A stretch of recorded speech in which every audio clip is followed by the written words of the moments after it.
আজি উৰুকাৰ দিনাই মৰ্মান্তিক খবৰটো পালো। কি ক'ম আৰু, ক'বলৈ একো ভাষা নাই। খুব মৰমৰ ভাইৰ দৰে আছিল।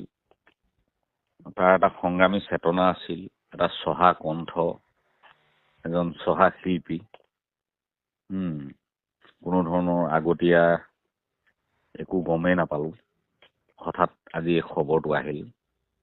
গানৰ মানুহ, ৰাইজৰ মানুহ গান গাই গুচি গ'ল। আজি সকলো তেখেতক ভাল পোৱা, তেখেতৰ অনুৰাগী, তেখেতৰ যিমানবোৰ শুভাকাংক্ষী আছে আটাই গভীৰ শোকত নিয়মমান হৈছে।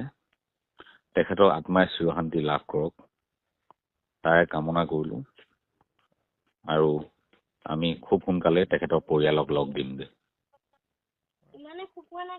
যিহেতু আপুনি সংগীত জগতৰ লগত তেখেতৰ লগত কিবা কাৰণে লগ পাবও পাৰে, যদি লগ পাইছিল বা তেনেকুৱা সম্পৰ্ক আছিল, কেনেধৰণে মানুহজনক পাইছিল?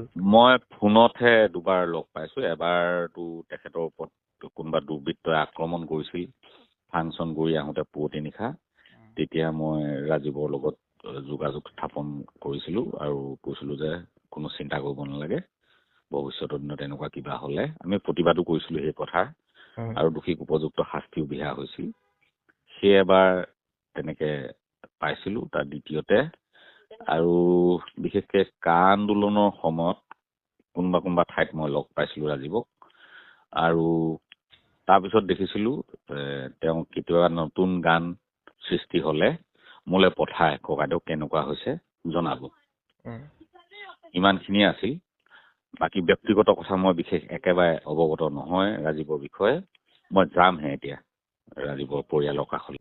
ধন্যবাদ জনাইছোঁ মানস কন্যাকুমাৰী আপোনাক এইখিনি আপোনাৰ মন্তব্যখিনি জনোৱাৰ বাবে।